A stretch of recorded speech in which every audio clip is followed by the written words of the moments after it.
Hey there riders, Motojourno Chris here today, and I thought I'd have a chat about the Kawasaki Ninja 400. So there's been a lot said about this particular model, and I thought I'd chime in. The real thing to keep in mind is there's no real wrong choice. Buying a motorcycle is very much a personal kind of, I guess you'd say it's not just personal, but it's very subjective. Often there's a lot more attached to the bike than simply the performance.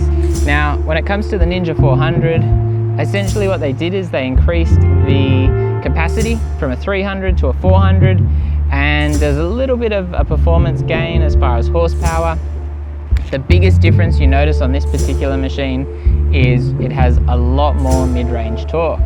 Now, mid-range torque is really important for a land learner machine, because at the end of the day, what it does is it gives you more accessible power and acceleration where you need it, which is generally lower in the rev range and through the middle of the rev range. Because let's be honest, most people aren't out there rev lining in each gear, particularly on something like this machine, which red lines at about almost 12,000 RPM.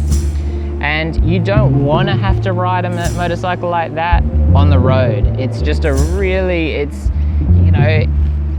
it can be fun, but at the same time it's wearing, it's fatiguing, and if you're commuting on it, particularly as a new rider, it's just not the best thing.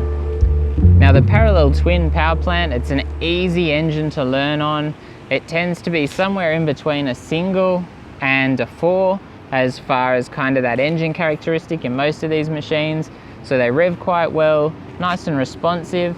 And so unlike a 4, which sometimes you need to really rev their tits off, like I said, the parallel twins tend to be much more responsive. Perhaps not quite as meaty feeling as some of the singles, but they're that nice compromise and a really nice engine characteristic.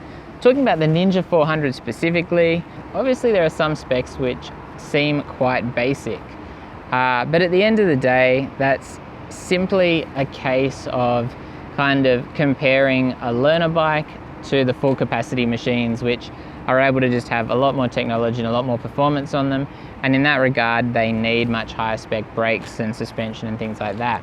On the Ninja 400, single disc on the front, very good power. It's only got just a basic master cylinder here, not a radial master cylinder like you'll find on the good sports bikes. However, braking performance really good, and too much braking performance for a new rider is just going to get them into trouble because it's much easier to lock. Even having ABS, which helps you out, ABS doesn't teach you to be a better rider unless you're avoiding using it as much as possible and only using it as a backup. So very balanced brake system, plenty of braking performance on that front, even with that dual piston caliper and single rotor. There's a bit of power, it's mainly control on the rear, but good for around town. Fueling, very easy. Probably my only complaint is sometimes that transition off the throttle can be a little bit rough, but otherwise fueling throughout is very good. What really stands out on the Ninja 400, because it's got all that mid-range torque, you can hold those gears really nicely and rev it right up through the rev range. But for around towning, what you'll tend to find yourself doing is upshifting early, and you can ride around at say 60 kilometers an hour in 5th gear very easily. Obviously that means that you're very active through the gearbox. However, at the same time, it's an easy, nice thing to ride, and that does provide a more relaxed characteristic to this bike. Whereas if you just hold on to those gears, you get a much punchier and kind of more explosive power delivery. Obviously for a lambs machine, so most people who jump on one of these are going to be pretty impressed with the power because they haven't ridden anything else. Obviously if you've got experience on a 600 or 1000, you're going to jump on one of these and it's going to be a slightly different experience. But the other great thing about this is it's a light bike. It feels very light. Again, it's going to feel heavy for new riders simply because they're not used to a motorcycle, but it is a very light, nimble package. Beautiful thing to ride through the twisties. It really responds very well to your line of sight, obviously looking where you're going, and very minimal inputs, and it's a beautiful thing to carve up those canyons on. So you can have a lot of fun on this, even as a fully licensed rider. And obviously having a bit more restricted power means that you can kind of make more use of the full potential of the motorcycle. You'd still be massively breaking the law if you were using the full potential of this on any of our roads here in Australia. So there's plenty of performance there on offer, despite what people might tell you. Obviously there's some quite cool technology on this particular machine as well. It's got the slipper clutch. That means it's got a super light clutch action, which is really, really good. And if you're smacking it down through those gears really aggressively, like if you're riding a bit like you're at the track, then basically the slipper clutch will kick in and it'll prevent you from locking up that rear wheel, and it'll basically release. I'm not going to go into too much details about that. It's worth researching that on itself.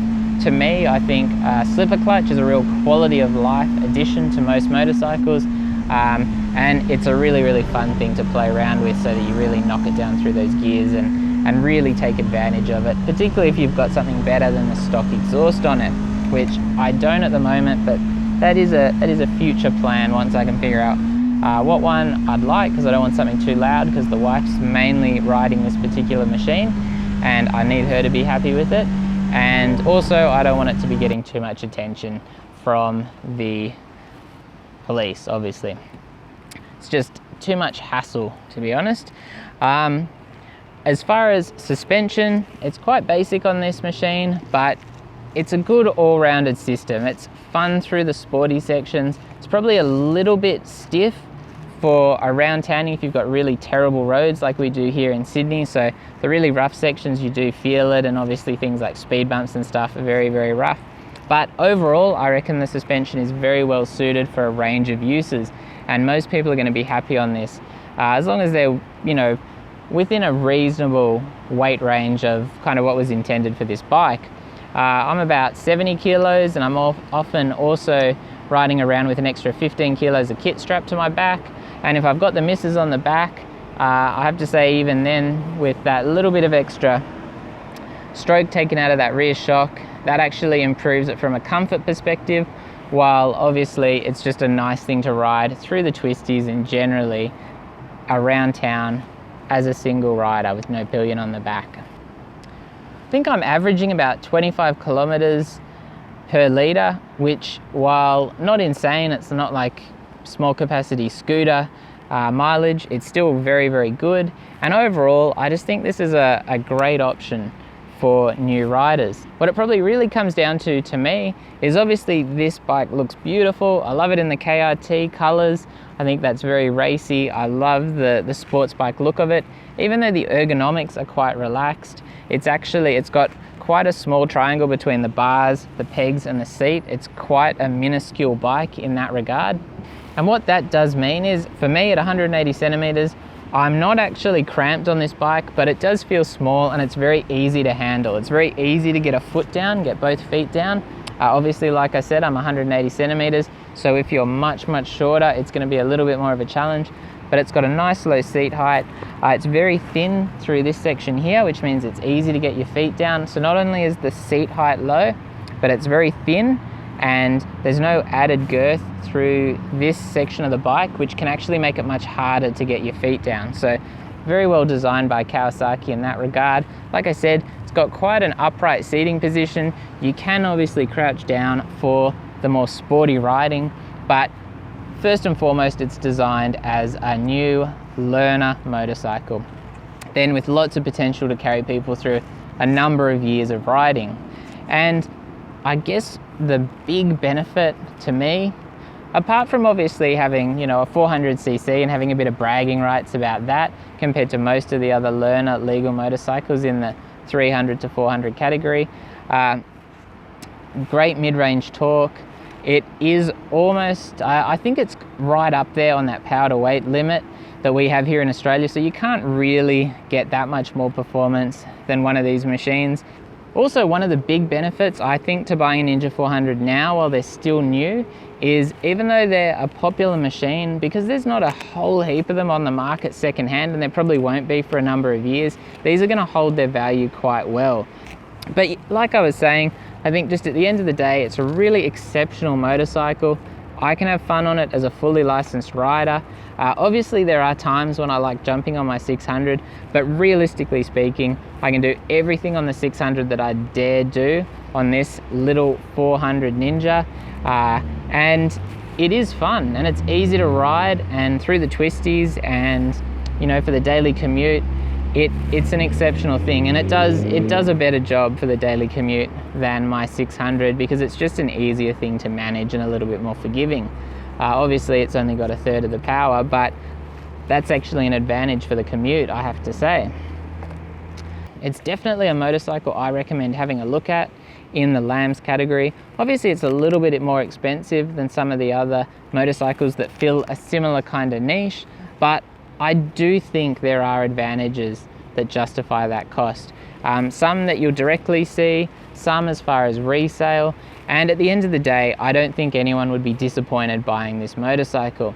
If you buy a really basic 250, I think some people, depending on what 250 you buy, if you're buying an older bike, they'll get halfway through the rather lengthy learner process and provisional process we have in Australia, and they'll be bored and they'll want something better. I think you can definitely hang it out on one of these Ninja 400s. Plenty of potential to learn on this motorcycle, and it'll definitely carry you fully through your license period. So then you can jump on something bigger like, you know, ZX6, ZX10. You've got so many options once you get to that mark, but you'll be able to learn really, really well on this. You could take it to a track day and have heaps and heaps of fun on it and learn so much. You could do the same, go and do some training courses, you know, go to California Superbike School, go to Hart, go to Stay Upright, go to Top Rider. Go and properly learn to ride on this. You'll get so much out of it. Anyway, hopefully the audio on this isn't too terrible. You never really know. I struggled to find a good place to video this today. Let me know your thoughts on the Ninja 400. If you've got any questions, I'm happy to answer them. Don't forget to subscribe, hit that notification bell, and I will be back soon. Stay safe out there. Thank you.